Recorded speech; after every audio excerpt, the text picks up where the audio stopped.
जी बिल्कुल, इस वक्त मैं इस्लामाबाद हाईकोर्ट के बाहर मौजूद हूँ, जहाँ पे पुलिस की भारी नफरी तैनात की गई है इमरान खान की पेशी के मौका पर। और इमरान खान की गिरफ्तारी की इतलात भी आ रही है, क्योंकि जब इमरान खान यहाँ पहुंचे इस्लामाबाद हाईकोर्ट गेट के बाहर, तो रेंजर्स और एफसी के एहलकारों की तादाद बढ़ा दी गई। बख्तरबंद गाड़ियां बिल्कुल गेट पे पहुंचा दी गई।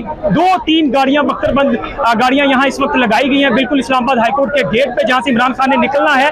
लेकिन इससे पहले जैसे इमरान खान प्रोटेक्टिव शील्ड्स में, बुलेट प्रूफ शील्ड्स में इस्लामाबाद हाईकोर्ट की हदूद में दाखिल हुए थे, तो रेंजर्स की बड़ी तादाद इस्लामाबाद हाईकोर्ट के अंदर पहुंची, जहां पे गैर मामूली सूरत देखने में नजर आई। ड्रोन कैमरों से इस सारी पेशी की मॉनिटरिंग की जा रही है और अब तक की इतलात के मुताबिक जो क्या सराइयां हैं वो ये है कि इमरान खान को गिरफ्तार कर लिया गया है, या उनकी गिरफ्तारी का प्लान इंतजामिया की तरफ से किया जा रहा है। क्योंकि कल इमरान खान की तरफ से जो ISPR की तरफ से एक स्टेटमेंट आई इमरान खान के बयान के ऊपर, जहां पे इदारों के खिलाफ इमरान खान को बयान देने के ऊपर बात की गई थी। और उन्हीं का आज जो 2 मुकदमात इमरान खान ने पेश होना था, वो भी एक मुकदमा इदारों के खिलाफ बयान देने का ऊपर थाना रमना में उनके ऊपर दर्ज किया गया था।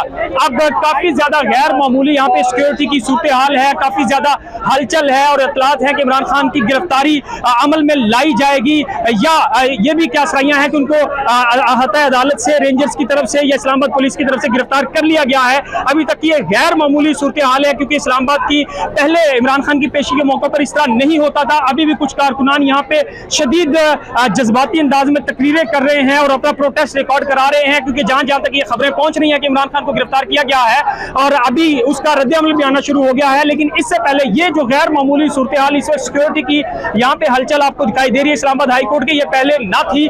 इससे वाज़ेह है कि इस वक्त कुछ बड़ा होने जा रहा है इस्लामाबाद में। तो देखते हैं कि जो खबरें आ रही हैं उसमें कितनी सदाकत है, और जो भी सूरत हाल होगी इस्लामाबाद हाईकोर्ट से बाहर, वो भी हम आगाह करते रहेंगे।